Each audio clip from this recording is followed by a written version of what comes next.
Hello everybody, Dan Hardy here for another episode of UFC on Facebook Live. We are here at the Fight Hotel in Gdansk, ready for the fights this evening.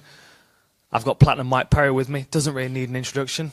Everybody knows who he is, he's been knocking people out left, right and centre in the UFC. So we've got him here as a guest fighter. You've been enjoying Poland? Absolutely, man. It's a blessing to be here, sitting next to you, Dan Hardy. And it's a little cold out here though, man, so the hat keeps me warm. So you've just done you did a sign at the weigh-ins yesterday, and you've met some of the Polish fans now. What's been your reaction to them so far? I mean, they're so passionate. Every time I meet them, it's crazy. They love MMA out here. I gotta say, I'm blessed for these people to care about getting a signed picture and taking photos with me and doing face-offs. It's an honor, man, because I mean, this was always the dream growing up. I wanted to fight. I want to win. I want to be the best. But the love and support that comes with it, I mean, totally from another country, far across the other side of the world. And it's just, it's baffling, man. It's a wonderful thing. When you were getting into fighting, did you think ahead to this? Did you expect, at some point people are going to be recognizing you everywhere in the world and watching your fights? No, I guess I didn't. I didn't really realize that everywhere I go, no matter where I am, in Poland, we were out having pizza the other night, and a Polish fan seen me at the table and asked if he could have a picture. And I thought, yeah, absolutely. I always say yes, and because it's a privilege and it's an honor to get to do what I do for a living and entertain all of you. So let's talk about your fights then in the UFC so far. I mean, you've been, especially after your last fight, it was a huge win for you and a big call out afterwards. You went straight for Robbie Lawler. Now, what was the thinking behind that? Why did you pick Robbie Lawler out of all of those people in that top 10? Well, I wasn't ranked yet.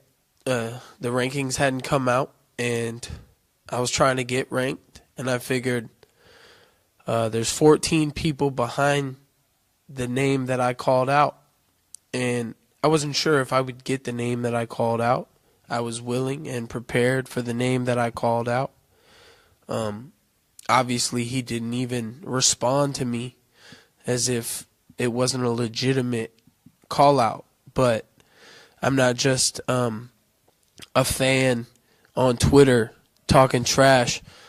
I was in the octagon after I just knocked a man out, and I called that man out. And apparently he didn't want any. Maybe he felt I didn't deserve that shot yet. But I got a name in that top 10. I broke that top 10, and we're just going to keep moving up the rankings. And I'll be number one before long, and then I'll be the champ. So let's focus on that then. So you've got Santiago Ponzinibbio next. Obviously, he's just had a big win over Gunnar Nelson. Early first-round stoppage. He's on a bit of a roll at the moment. And he's a striker as well, so you're probably going to get the fight that you want. You're not going to have to worry about defending takedowns too much. He's going to come and try and get the knockout as well. What are your thoughts on him? Have you done any research? Have you been watching his fights, studying his career at all?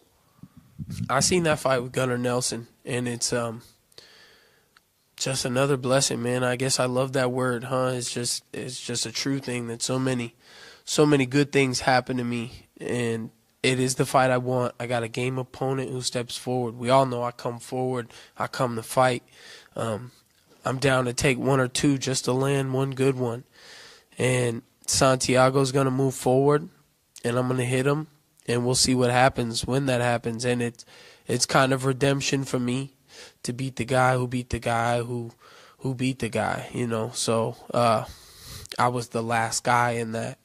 I went 15 minutes and it didn't go my way, but a year later, I get the redemption against, and people thought Gunnar Nelson was definitely the next champ, for sure. They thought his ability in the octagon, ground game, striking, trains with Conor McGregor, the super notorious biggest fighter in MMA, biggest draw. the money man, and he's right there with him, calm and relaxed. That's a weird thing that he has, how calm and relaxed he is, that people fear. And here come this Argentinian, and he knocked him out in the first round. And I'm going to do the same thing to him. It's funny how the world turns. So, looking up the welterweight rankings, there are a lot of other interesting matchups, right? So you've got Wonderboy's got Masvidal coming up. How do you see that fight going? I mean, two good strikers, different kind of striker to you though, but good strikers nonetheless. You know, Masvidal likes to take the center of the octagon, and he likes to fight with his hands down and slip a shot and counter, but he doesn't move much. And I think if he does that against Wonderboy's going to sit on the outside and pick him apart with long kicks, long 1-2s. He doesn't even really throw hooks, man. He throws a straight left and a straight right, a solid jab, and then that kick comes over the top. He's throwing them kicks to the body. He's going to hurt that body. I just, and I could be wrong. Masvidal did a great job against Damian Maia. I didn't think he was going to do that good against Damian Maia. But I'm not in the business of picking fighters or picking winners or things like that. I'm in the business of training and competing to be the best fighter. So, I'm a fan of the sport, and I make my choices and I make my picks. I don't bet much because I probably wouldn't do that well. But I'm always willing to bet on myself, and doesn't matter the man that stands across from me. I come to move forward and land heavy and finish the fight. So that's what we're looking to do against Santiago Ponzinibbio. I think his style matches up very well with mine. He wants to punch. He wants to box. He doesn't kick much. He kicks a little just to make you think about it.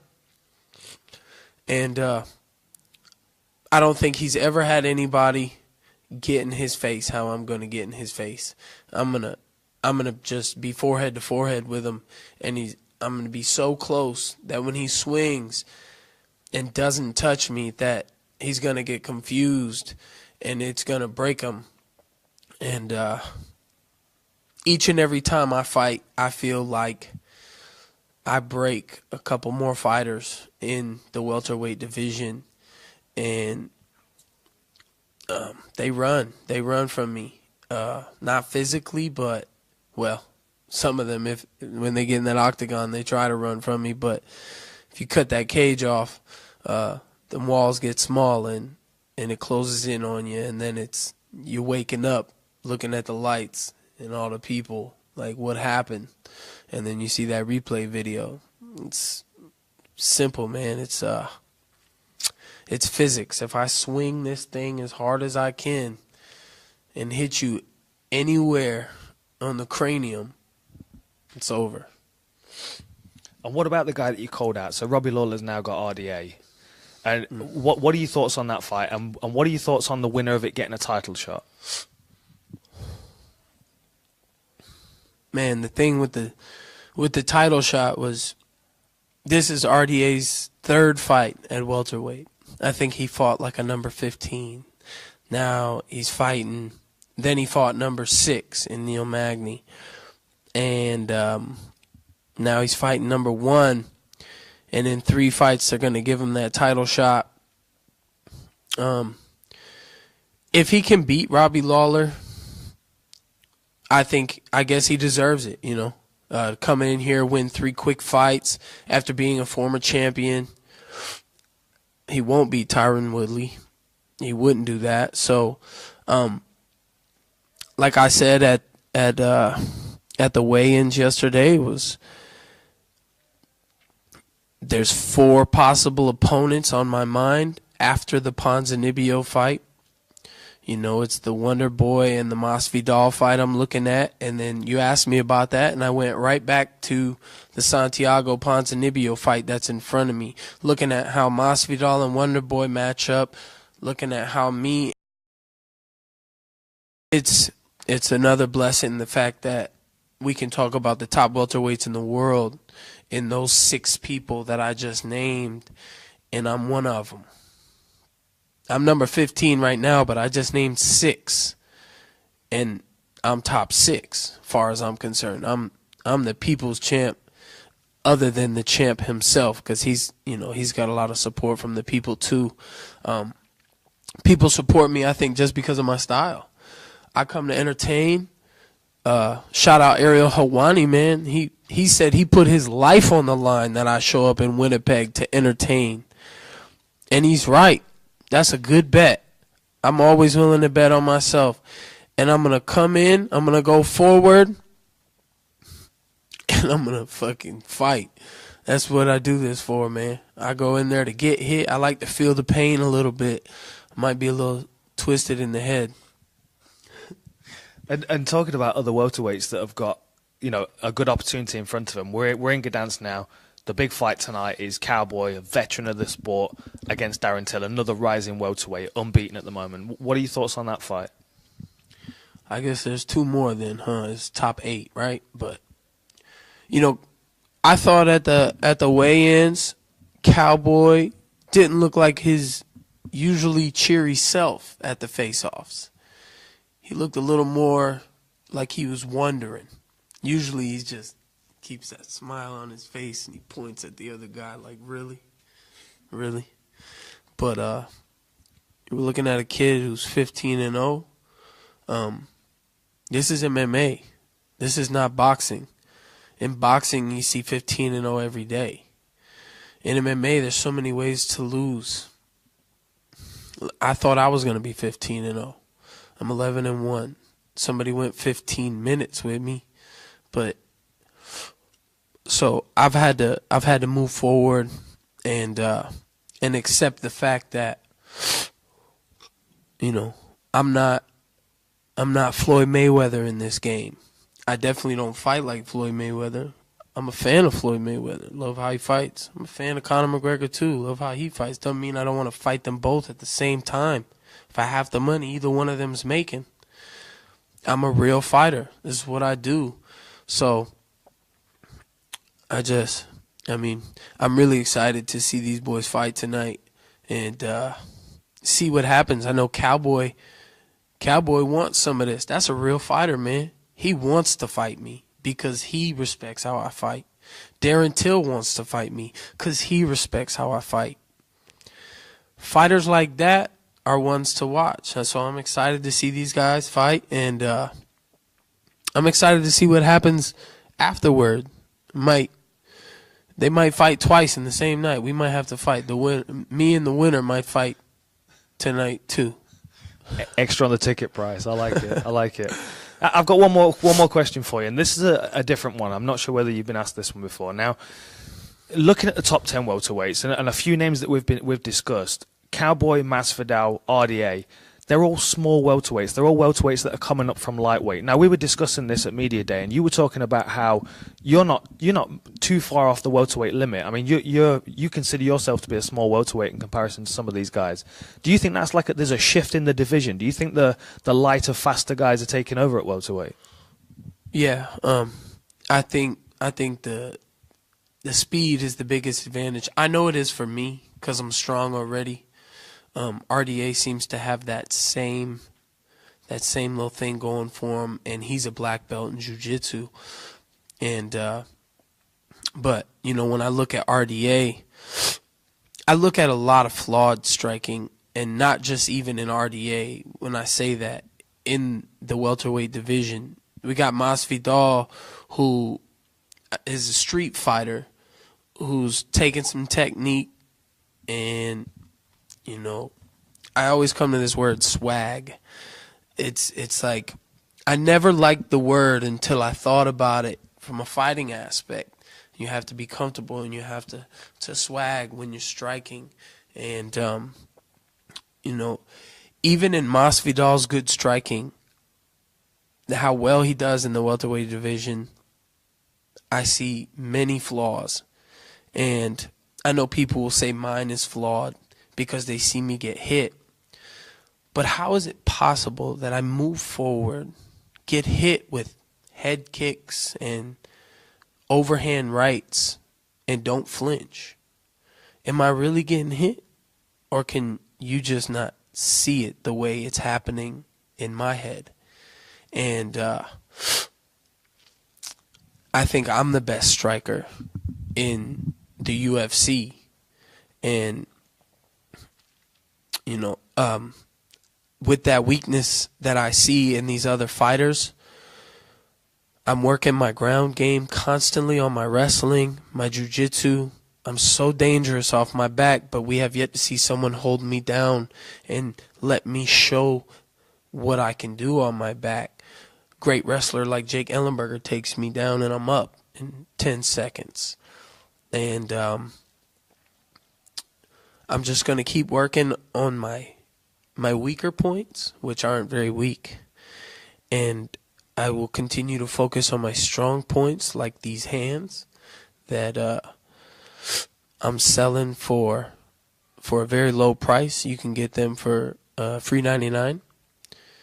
So what can I say, man? I can't wait to prove what I've known for so long, and that's that I'm the best. Whether I have this one little loss, you know, I thought, oh well, can I still be the best that I had this loss? And the answer is yes. You know, Tyron Woodley, he's had to overcome adversity, and now he's one of the greatest champions that the UFC has. And if you look at him and the people behind him, the gaps in weight classes from, in any weight class, the champion and the number one, there's a huge level between the two. Wonderboy and Woodley showed that twice. That Wonderboy is a phenomenal kickboxer, phenomenal athlete, and you know, because of his karate background, you know, I said I'm the best striker in the UFC. Because of his karate background, he's right there with me because his kicks are like my hands. It's just the way I see it. And but like I said, Woodley, I don't believe the first fight was a draw. I believe both fights were Woodley by unanimous decision. And he just showed that with intelligence and the right training methods and game plan, you can dominate against someone who has a powerful aspect that you're weak in. Woodley is weak against kicks, but he fought the best kicker in the UFC, and he dominated twice. So you just got to be smart. And I used to fight really crazy, really reckless, and I just been getting smarter and smarter. There was a point where I thought, I'm not going to get better. I just have to maintain. I can't get better. If I'm winning like this, I'm just knocking everybody out. Is there really better? But now I see myself get better every single day. Every time I go to train, I'm training 2-3 times a day now that the UFC has blessed me with the bank account to relax more often. It's a full-time job to train properly. You train, wake up early, do some fasted cardio, go have breakfast, and relax. Train in the middle of the day. I love Florida because it's hot as balls out there, and it just makes cutting weight a breeze. And eat, recover, relax again, and then kill it at night. You always, it's the best job in the world. I'm sure I'm not the first fighter to say that. I'm not the last. And it's a blessing to do what we do, man. Yeah, man. I know you miss it. Oh, yeah, definitely. But I enjoy watching you guys coming up through the ranks and tearing it up, man. It's been a fascinating interview. I've really enjoyed it. Thank you very much, Dan Hardy. Ladies and gentlemen, Mike Perry. Make sure you check his fight out with Santiago Ponzinibbio. There's a lot of welterweights on the line at the moment. A lot of shifting is going to be going on in the division, and you know for sure Mike Perry is going to be involved in it. UFC Gdansk tonight. Make sure you check it out. The main event's going to be amazing, and make sure you follow us on UFC Europe.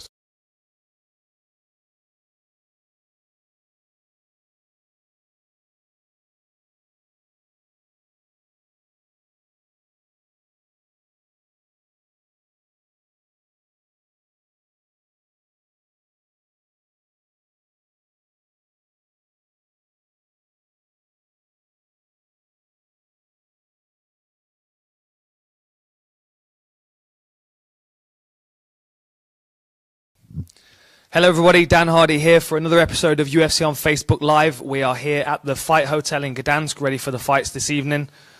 I've got Platinum Mike Perry with me, doesn't really need an introduction.